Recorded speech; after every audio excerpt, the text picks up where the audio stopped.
तहरीक इंसाफ ना जमीयत ना जमात, एक पाकिस्तानी के तौर पे, और यही जेल से मोहतरम साबिक वज़ीर आज़म साहब इमरान खान साहब की भी इस्तदा है। आज सीनियर सहाफ़ियों की वज़ीर आज़म साहब से मुलाकात थी, सुबह का नाश्ता था वज़ीर आज़म हाउस में, और वहाँ पर जो गुफ्तगू हुई काफ़ी तवील गुफ्तगू हुई, क्वेश्चन आंसर सेशन हुआ, और उसमें आज वज़ीर आज़म साहब की बॉडी लैंग्वेज और उनके जो साथ लोग मौजूद थे उससे ये अंदाज़ा हो रहा था कि शायद आज ये बैल जो है वो मुंडे चढ़ जाएगी, आज निगरां वज़ीर आज़म का नाम जो है वो फाइनलाइज हो जाएगा। और एग्जैक्टली जब ये मीटिंग अपने अख्तिताम को पहुंची, तकरीबन उस मीटिंग के 2 घंटे के बाद, यानी 12:30 बजे तक ये मीटिंग खत्म हुई, और उसके 2 घंटे के बाद निगरां वज़ीर आज़म का नाम फाइनली हमारे सामने आ गया। तो निगरां वज़ीर आज़म के लिए जो कई रोज से जारी कुरानदाजी का सिलसिला था ना, वो खत्म हुआ, और जो नाम पूरे फसाने में कहीं पर भी नहीं था, पूरा उसी के नाम का निकल आया।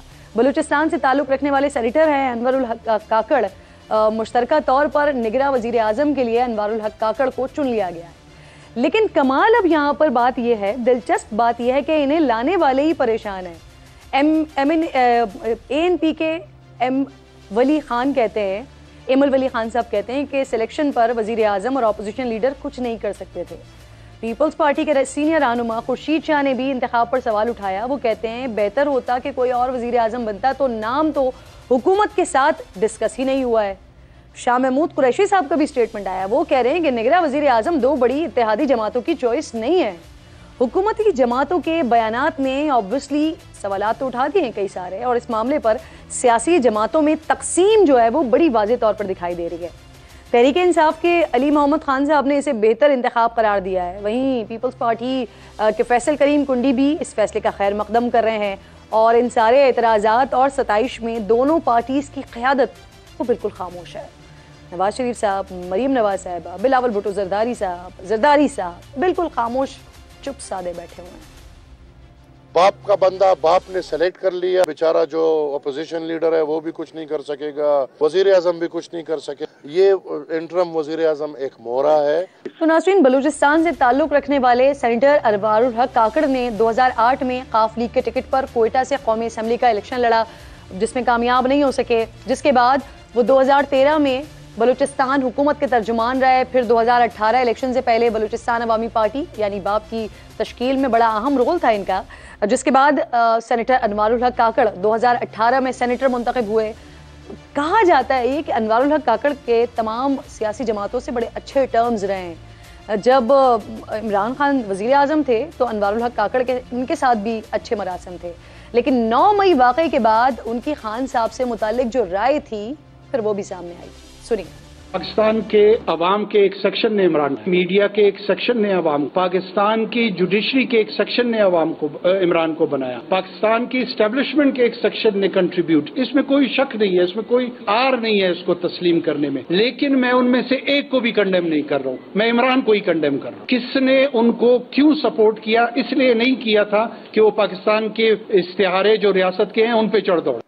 तो इस तमाम मामले में दिलचस्प बात नाज़रीन ये है कि निगरां वज़ीर आज़म बनने से पहले उनकी आखिरी बड़ी मुलाकात बाप पार्टी के रहनुमा जाम कमाल के साथ के सीनियर नायब सदर मरीम नवाज के साथ हुई थी, और इम्कान जाहिर किया जा रहा था कि वो मुस्लिम लीग नून का हिस्सा बनने जा रहे हैं। पाकिस्तान तहरीक इंसाफ के रहनुमा है अली मोहम्मद खान साहब मुझे ज्वाइन कर चुके हैं। तकरीबन 89 डेज़ की सीरी काट कर आए, जेल काट कर आए, उसके बाद मुख्तलिफ प्रोग्राम्स कैसे हैं। बहुत बहुत शुक्रिया। अस्सलाम वालेकुम अली मोहम्मद खान साहब, खैरियत से हैं आप?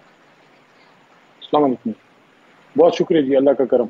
अली मोहम्मद खान साहब, ये फरमाइएगा सर, जो मुबारकबाद दी है निगरां वज़ीर आज़म को ये ओहदा मिलने पर, लेकिन आप ही की पार्टी के वाइस चेयरमैन है शाह महमूद कुरैशी साहब, उनको ये नून लीग का और पीपल्स पार्टी का इंतखाब लगता नहीं है, तो आप इस बात से इत्तेफाक करते हैं? बहुत शुक्रिया। बिस्मिल्लाहिर्रहमानिर्रहीम, अल्लाहुम्मा सल्लि व सल्लिम मुबारक अला सय्यिदिना मोहम्मद व अला आलि मोहम्मद। सबसे पहले तो मैं एक बात करते हुए आगे चलूंगा। अभी जहाज से आज 12 अगस्त है और 2 दिन बाद इन्हीं के परसों इंशाल्लाह 14 अगस्त है। तमाम कौम से इस्तदा है कि इसको हम एक तारीखी 14 अगस्त के तौर पे मनाएं। बड़ी मुश्किलात से हमारी कौम पिछले 3-4 महीनों में गुजरी है, बल्कि 16-17 महीनों से। तो इस दिन कम से कम एक पाकिस्तानी के तौर पे हम सब हाथ में पाकिस्तान का झंडा, और उस दिन ना कोई पीपल पार्टी हो, ना कोई नून लीगी हो, ना कोई तहरीक इंसाफ, ना जमीयत ना जमात, एक पाकिस्तानी के तौर पे, और यही जेल से मोहतरम साबिक वज़ीर आज़म साहब इमरान खान साहब की भी इस्तदा है कि तमाम पाकिस्तानी बिलखुसूस तहरीक इंसाफ के लोग हमारे वोटर सपोर्टर 14 अगस्त को एक ऐसे 14 अगस्त के तौर पे हम मनाएं जिससे तजदीद अहद वफा हो, और उस दिन जो भी पाकिस्तान के झंडे की खुदा न खास्ता बेहुरमती करता है, कोई पाकिस्तान के खिलाफ बात करता है, वो हम में से नहीं है।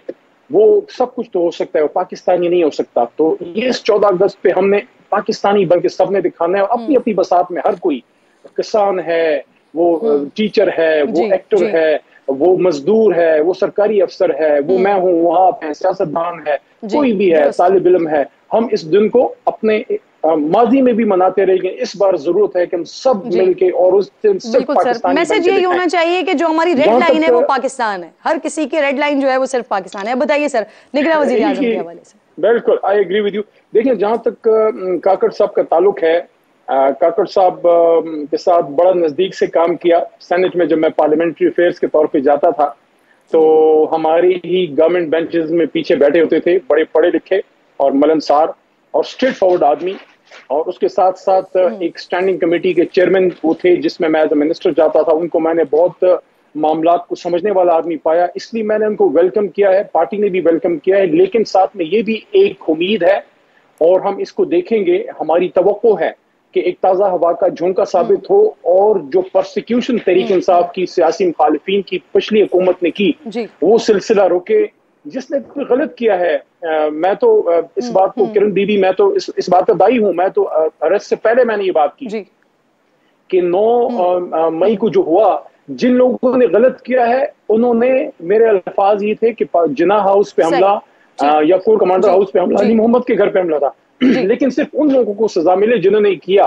तो इस हवाले से एक तो एक जिम्मेदारी बनती है काकड़ साहब पे कि जिन लोगों की प्रोसिक्यूशन हो रही है, जिनका 9 मई से कोई ताल्लुक नहीं है, एक तो वो अली साहब, आपको आपके वाइस चेयरमैन को ऐसा क्यों लगता है? मुझे कहने दीजिए, अपनी बात पूरी कर लेने दीजिए। और दूसरा, हमारे चेयरमैन है इस मुल्क के साबिक वजीर आजम हैं, बजाय इसके उन पे जो कातिलाना हमला हुआ, हम उन खुरों का सुराग लगाएं, उनको जो गलत केसों में अंदर किया गया है। हमें किसी से फेवर नहीं चाहिए, लेकिन जुल्म ना हो, ज्यादती ना हो। जिस तरह आज वो जेल में है, ना उनकी जिंदगी का कोई सर, मैं आपकी इस बात को आगे बढ़ाती हूँ। काकड़ साहब से आप उम्मीदें रख रहे हैं, उनके ही स्टेटमेंट से मैं आपसे बात करूंगी, लेकिन उससे पहले आप मुझे बताइए, शाह साहब को ऐसा क्यों नहीं लग रहा है कि ये पाकिस्तान मुस्लिम लीग नून और पाकिस्तान पीपल्स पार्टी की चॉइस नहीं है? देखें, शाह महमूद कुरैशी साहब जाहिर है सीनियर सियासतदान हैं, और उनको आइडिया होगा कि मुस्लिम लीग नून और पीपल्स पार्टी की कोई चीजें, बातें मुख्तलिफ फ्लोट तो हो रही थी, कुछ नाम भी आ रहे थे।